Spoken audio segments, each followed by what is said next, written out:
হ'ল তোমালোকৰ আজি এনএমএছ পৰীক্ষা হৈ গ'ল।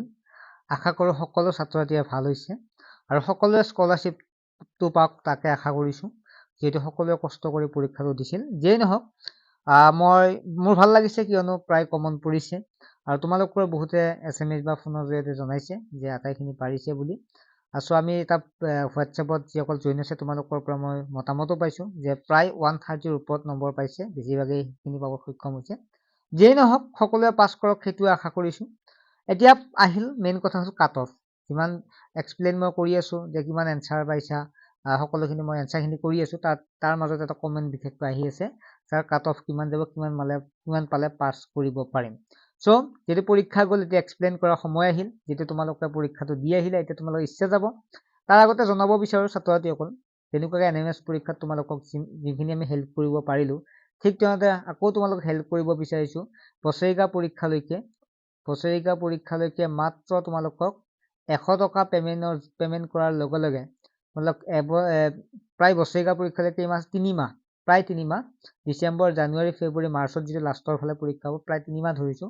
3 মাহ ধুনীয়াকৈ পঢ়াই তোমালোকক বছৰেকীয়া পৰীক্ষাতে ভাল মাৰ্কছ দিবৰ কাৰণে আমি চেষ্টা কৰিম। আৰু সেয়েহে যিসকল ছাত্ৰ ছাত্ৰী জইন হ'ব বিচাৰে তোমালোকে হোৱাটছএপ নামটো SMS কৰিলে হ'ল আৰু ধুনীয়াকৈ জইন হ'ব পাৰিবা মাত্ৰ 100 টকাৰ জৰিয়তে।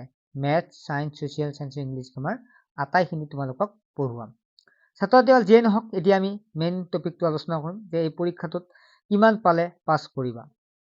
চোৱা, মই ডাইৰেক্ট চিলেক্টেড কৈছোঁ, কোৱালিফাইডটো মই বাদ দিছোঁ, কাৰণ যিসকল 2411টা ছিটৰ বিষয়ে কৈ আছোঁ, পোষ্টৰ যিটো ছিট আছে, যিটো 2411টা ছিট যদি তোমালোকে ল'ব লাগে তেতিয়াহ'লে তোমালোকে চিলেক্টেড হ'ব লাগিব। এতিয়া মেইন কথা হ'ল বাৰু সেইবিলাক কোৱা কথা নকওঁ, জাষ্ট মেইন কথাটো আহিল যে তোমালোকে এই স্কলাৰশ্বিপটো লাভ কৰিব লাগে, 48,000 লাভ কৰিবলৈকে কিমান কাট অফ যোৱাৰ সম্ভাৱনা আছে।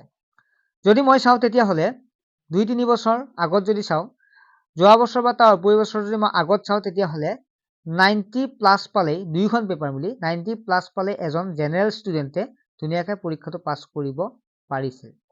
কিন্তু যোৱা বছৰ যদি চাওঁ তেতিয়াহ'লে 100+ পোৱা ষ্টুডেণ্টে, অৰ্থাৎ 100ৰ ওপৰত যিখিনিয়ে পাইছিল, জেনেৰেলৰ ক্ষেত্ৰত কৈ আছোঁ, তাৰপিছত ST বা OBC ক্ষেত্ৰত কম, জেনেৰেলে 100ৰ ওপৰত পোৱা জেনেৰেল ষ্টুডেণ্টখিনিয়ে স্কলাৰশ্বিপটো লাভ কৰিছিল, ধুনীয়াকৈ পাইছিল।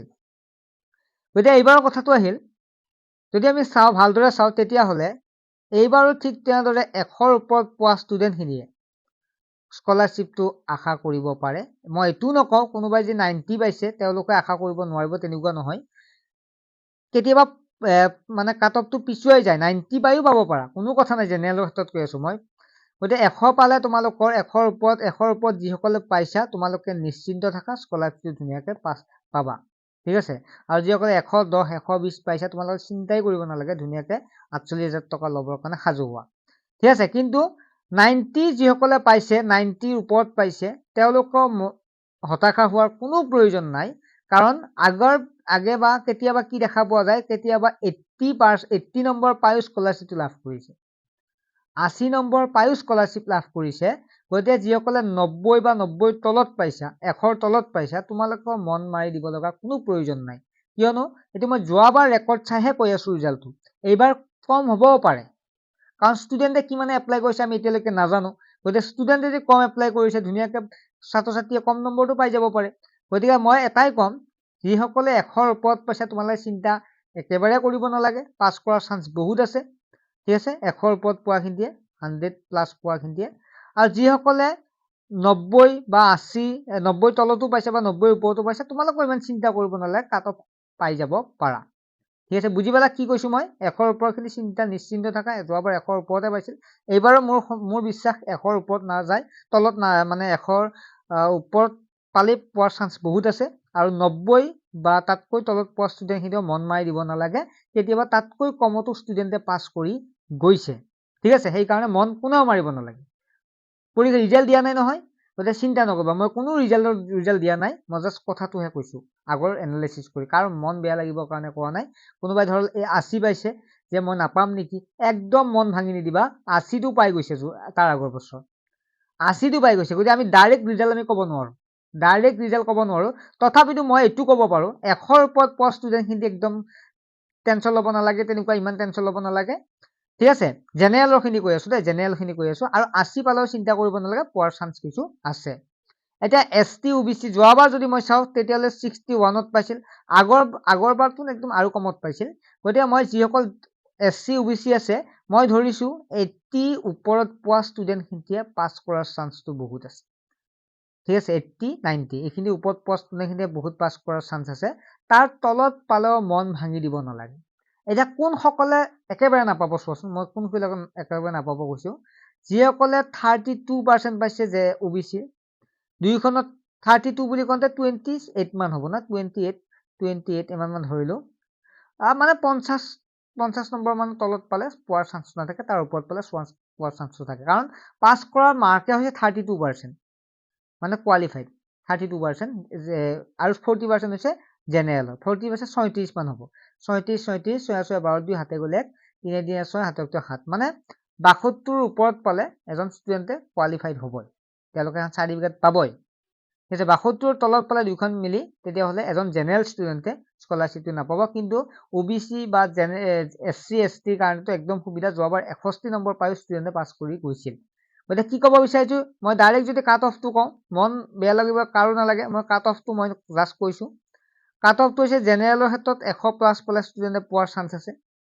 আকৌ OBC বা SC ST এইবিলাকে মই ধৰি লৈছো 80 পৰা 90%ৰ ওপৰত পালে পোৱাৰ চান্স আছে। তাৰ তলত পালেও মই কৈছো ইমান চিন্তা কৰিব লগা কোনো কাৰণ নাই, পোৱাৰ চান্স আছে। মই এইটো কাট অফটোহে দিছো কিমান পোৱা। গতিকে তোমালোক যিহেতু ক্লাছ 8ৰ ষ্টুডেণ্ট, গতিকে ইমান মন মাৰি থাকিব লগা নাই। যিসকলে মই জেনেৰেলৰ এইটো কৈছো, মই কোনবিলাকে আশা কৰিব পাৰা এইটো হৈছে কাট অফ দিলো। 80%ৰ ওপৰত পোৱা জেনেৰেলখিনিত ইমান চিন্তা নাই, ধুনীয়াকৈ পোৱাৰ চান্স আছে। আৰু 55 মানৰ ওপৰত OBC বা SC সেইখিনি চিন্তা কৰিব নালাগে। আৰু মই কাট অফটো এইখিনি কৈছো, এইখিনিৰ পৰা পোৱাৰ মোৰ মতে পোৱাৰ চান্স বহুত আছে। 100ৰ ওপৰত জেনেৰেলে পায়ে যাব, আৰু 80 পৰা 90লৈকে এইখিনিৰ ভিতৰৰ ওপৰত পালে তেতিয়াহ'লে OBC SC পায়ে যাব। কাৰণ 61 নম্বৰ যোৱাবাৰ SC OBC হৈছিল, আৰু 100% কাট অফ যোৱাবাৰ গৈছে। মই যোৱাবাৰৰ ওপৰত ভিত্তি কৰি গৈছো। মই আকৌ কৈ আছো কথাটো তোমালোকে বুজি ল'বা, যাতে তোমালোকক মন বেয়া কৰাৰ মোৰ কোনো উদ্দেশ্য নাই। ঠিক আছে, পৰীক্ষা দি আহিছা, ভালদৰে দিছা, কাৰোবাৰ অলপ ইফাল সিফাল হ'ব পাৰে, কোনো উদ্দেশ্য হেৰি নাই। কিন্তু মই এইটো কাৰণে কৈ আছো যে তোমালোকৰ আগৰ ৰিজাল্ট চাইহে কৈছো, আগৰ ৰিজাল্ট চাইহে কাট অফটো দিছো। মই যিহেতু আগৰ পৰাই ইয়াৰ লগত জড়িত হৈ আছো, পুৰা ষ্টুডেণ্টক পঢ়াই আছো, সেই তাৰ ওপৰত ভিত্তি কৰিহে কৈছো। গতিকে কেতিয়াবা কমি গ'লে তোমালোকে পিছত ক'ব নোৱাৰে ছাৰ আপুনি 100 প্লাছ পাব বুলি কৈছিল, কিন্তু এইবাৰ দেখোন 80 নম্বৰতে পাই গ'ল। সেইটোহে কৈ আছো মই। কাৰণ ষ্টুডেণ্ট কম, চাওক কিহৰ ওপৰত নিৰ্ভৰ কৰে, যদি ষ্টুডেণ্ট কম হয়, এপ্লাই কৰা ষ্টুডেণ্ট কম হয়, তাৰ ওপৰত নিৰ্ভৰ কৰে। নেক্সট কথা, প্ৰশ্ন কাকতৰ লগত নিৰ্ভৰ কৰে, কুৱেশ্যন পেপাৰ প্ৰশ্ন কাকত, এইকেইটাৰ ওপৰত নিৰ্ভৰ কৰে। ষ্টুডেণ্ট যদি কম হয় তেতিয়াও পাছ কৰাৰ চান্স থাকে। প্ৰশ্ন কাকত যদি টান হয় তেতিয়াও কম নম্বৰ পালেও পাছ কৰা হয়, পাছ কৰাৰ চান্স থাকে, মানে কম নম্বৰত পাছ কৰাৰ চান্স থাকে। গতিকে মই কি ক'লো তোমালোকে বুজি পালা। যিসকল দিছে একদম বিন্দাছ থাকা, ৰিজাল্ট মই অহাৰ লগে লগে নটিফিকেশ্যন দেখাই দিম। এতিয়া যদিও এটা নিৰ্দিষ্ট ডেট দিছে, ডেটটো কেতিয়াবা পিছুৱাই যায়। যিয়ে নহয় এতিয়া ভালদৰে পঢ়ি থাকা, 8ৰ পৰীক্ষা দিলা, ভাল হ'ল, এতিয়া পঢ়ি থাকা, আৰু 48,000 টকা ল'বৰ কাৰণে সাজু হৈ থাকা। ঠিক আছে, গতিকে 48,000 টকা ল'বা, কিন্তু আগতে লাইকটো কৰা, আৰু 100 টকা পেমেণ্ট কৰি তোমালোকে যদি ভালদৰে ক্লাছ 8ৰ ৰিজাল্টটো বনাব বিচাৰা, তেতিয়া আমাৰ তাত জইন হোৱা। ঠিক আছে, বাই।